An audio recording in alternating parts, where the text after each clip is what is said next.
Okay guys, so today I'm going to do a tutorial on the AS1 synthesizer and we're going to look at initializing patches and saving patches and stuff like that. Okay, so first and foremost, what you want to do is you want to find a patch that you don't mind getting rid of, and I would definitely recommend using the user banks for this and not the factory banks. So these are the user banks, and then you go into the factory banks. So yeah, use the user banks and select the one you want to initialize. Then what you do is you press global, which is up here on the top left. Press global. Scroll through the category to 23. And this will appear. Basic program, press latch to load basic patch, please. So now what we'll do is we'll get a saw wave. Okay, simple. Okay, so let's make a little patch. Let's just get into it. So oscillator 2.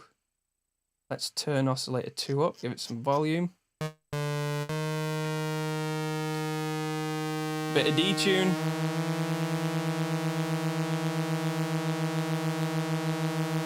Some effects.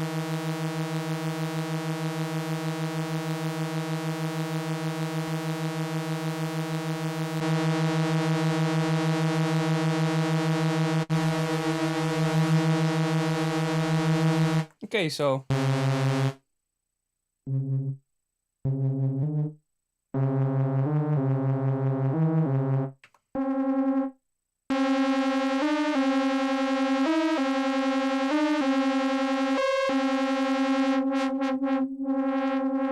so we've got a nice little patch going there. So let's have a look at saving it. So now if we press shift and right, we'll get this menu. Now what you can do in this menu is you can change the name. Now if you scroll the value knob all the way over to the left really quickly like that, it's dead fast, it'll just delete everything. Dead simple. And then you can change it to whatever you want. Okay, obviously spend a little bit more time than me. Okay, so there you go. Now to assign that, you press global again. Or right, sorry. And there we go. That's how you save the preset, make a preset on the actual interface. Now, if we swing over and look at the software, here we go. Let me just swing my mic. Okay. To initialize the preset in the software, if we right click, we'll get initialize. Okay, so that's how you do that. To save it, what you need to do is when you're clicking on the preset, go up to edit and write program. Okay, so that's how you save it. You go write program. Now, be aware, because if we change the name of the preset to demo 1 and we press OK, if we look over on the AS1, you can see it's updated. It has updated the name and probably some of the features if you change them, but it hasn't actually saved it. So if you watch now, if I turn the AS1 off, turn it back on, it hasn't saved. So what you need to do, let's just change the name again. So demo 2, you go OK, and then you go into edit, write program. Choose where you want to save it, press OK. So now if we go over to the AS1, we turn it off, we turn it back on, it has saved. Excellent. So that's how you do that. MIDI, let's have a look at MIDI setup. Out of the box, everything just worked for me. But what I'll do is I'll put all the settings on the screen. And if your software and your hardware unit are not communicating, just use all the settings I've put on the screen and it should just work. But like I said, when I got mine, everything just worked out of the box. So yeah, don't worry too much about that. Receive bank and transmit bank. Now, what you can do is you can make all your banks in the software, okay? And then if you want to send them all to the hardware, this is how you do it. So transmit your banks. So you could transmit them all or just a few. Receive banks. So if you've made all your banks on the hardware and you want to bring them into the software, that's where you import them.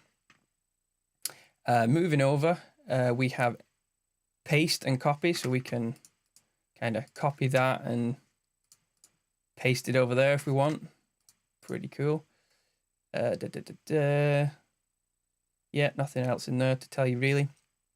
Load all data, save all data. Okay, so say if you've got two AS1s and you want to clone them, what you'd do is you'd save all the data, so that will grab all the banks and all the information. You'd save that to somewhere on your hard drive somewhere, and then you'd plug the other one in and you'd load all data. So load all data, find where you saved it, happy days. Coming down, load sysx file, save data as sysx file. That's to do with all your MIDI stuff. So sysx means MIDI system exclusive message file, aka sysx file. So yeah, that's all to do with your MIDI stuff. Save program bank. So what you can do is say you've made all these patches and you want to save them and send them over to your homie or something. That's how you'll do it. So save the bank. So we want to save the bank 1, then save that somewhere. And then your homie on the other side, he would go, okay, load program bank to 1, and then he'd find the bank that you sent him. Happy days. Okay, load single program. This is similar, but just for single patches. So if I make a cool patch and I want to send it to someone, I'd go file, save single program, blah, blah, send him the file. And then on the other hand, he would come over and go load single program. And then he'd load the program in and he's got the program too. So yeah, that's about everything really, guys. One other thing I recommend turning on is in preferences, turn this on as well.